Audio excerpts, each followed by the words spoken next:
Langga, andito nga kami sa Tokyo kaya naghahanap kami ng masarap na ramen. Unang araw nga namin sa Tokyo kaya puntahan namin ang Shibuya at madami ding pasyalan malapit doon. At doon na din kami maghahanap ng ramen. Pagtawid nga namin sa Shibuya Crossing nakita na namin tong restaurant. Ang name pala ng restaurant ay Izumiya. Iwan ko kung tama bang pagbigkas. Ang galing nga kasi sa machine ka na din mag-order at magbabayad sa machine din. Sa mga supermarket nila ganun din. At ang machine din magsusukli sa'yo, diba? Ang galing. Nagpa-help na nga kami kasi baka hindi namin alam at iba yung ma-order namin.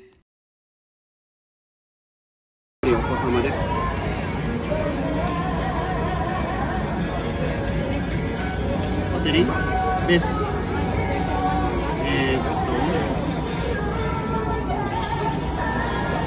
Karage. Karage. This one? Karage? Karage.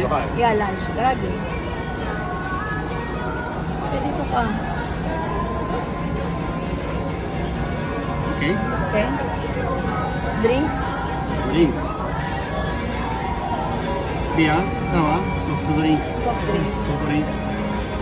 Cola. Cola. One Coke. Yeah. Okay. Okay. French fries. You want French fries? French fries. What is this? Potato fries? Spicy China. Right? Yeah. Right. Okay. Okay. Okay.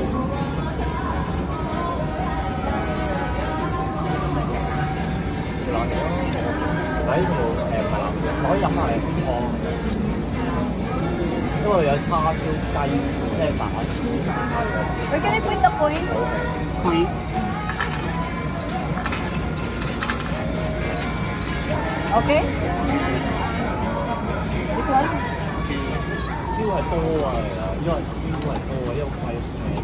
Okay.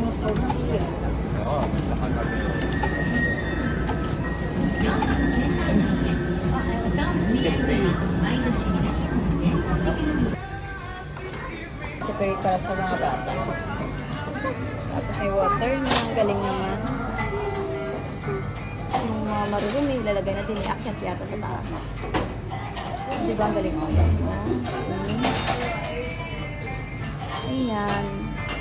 Tapos pag may darating naman na pagkain, bubukas na naman yan. Bukas na naman ang elevator. Diyan lalabas namin yung mga pagkain.